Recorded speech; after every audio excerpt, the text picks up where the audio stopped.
بسم اللہ الرحمن الرحیم۔ شیخ مفید اور دوسرے علماء نے روایت کی ہے کہ مدینہ طیبہ میں ایک شخص رہتا تھا جو ہمیشہ امام موسیٰ کاظم علیہ السلام کو تکلیف دیتا اور آپ علیہ السلام کو برا بھلا کہتا تھا، اور جب حضرت کو دیکھتا تو حضرت امیر المومنین علیہ السلام کو گالیاں بکتا تھا، یہاں تک کہ آپ علیہ السلام کے متعلقین میں سے کچھ لوگ کہنے لگے کہ ہمیں اجازت دیجئے کہ ہم اس فاسق شخص کو قتل کر دیں۔ آپ علیہ السلام نے انہیں سختی کے ساتھ اس کام سے منع فرمایا اور انہیں جھڑک دیا اور پوچھا کہ وہ شخص کہاں ہے؟ عرض کیا کہ فلاں جگہ زراعت میں مشغول ہے۔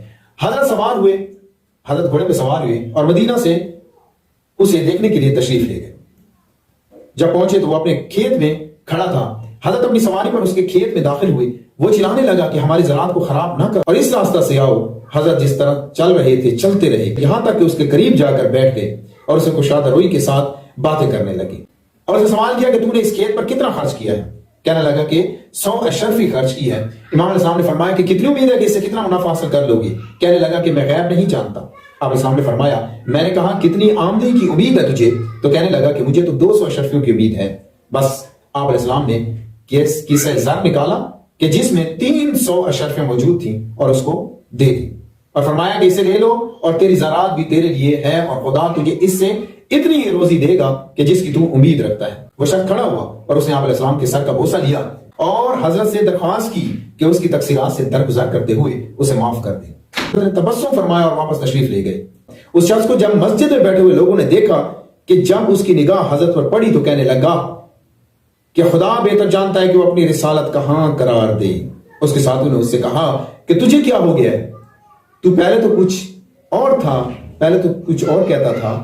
کہنے لگا کہ تم نے سنا ہے جو میں نے کہا، اب پھر سنو۔ پس اس نے آپ علیہ السلام کو دعا دینا شروع کیا، ساتھیوں نے ان سے جھگڑا کیا اور وہ ایک دوسرے سے جھگڑنے لگے۔ پس حضرت علیہ السلام نے اپنے اصحاب سے کہا کہ کون سا طریقہ بہتر ہے، جو تم نے ارادہ کیا تھا یا جو میں کر کے آیا ہوں؟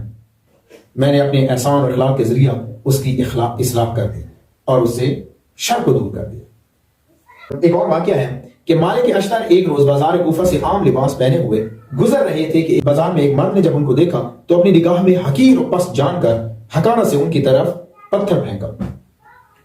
مالک اشتر نے اس کی طرف کوئی توجہ نہ دی۔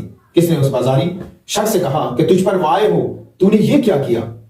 تم جانتے ہو کہ کس کی طرف پتھر پھینکا ہے؟ اس نے کہا نہیں۔ کہا یہ مالک اشتر ہے، حضرت امیر المومنین کے اصحاب میں سے ہے۔ اس شخص کا بدن کانپنے لگا، لرزنے لگا اور مالک اشتر سے عذر خواہی کرنے چل پڑا۔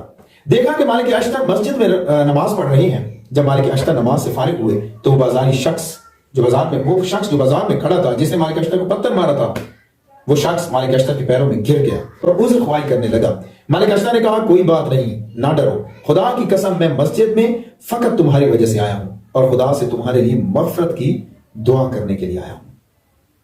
قرآن پاک میں بھی اللہ پاک نے حسن خلق کے بارے میں بہت ساری جگہوں پر ارشادات فرمائے ہیں، جیسے سورہ قلم میں آیا کہ اِنَّكَ عَلَىٰ خُلُقٍ عَظِيمٍ، آپ بلند ترین اخلاق کے درجے پر فائز ہیں۔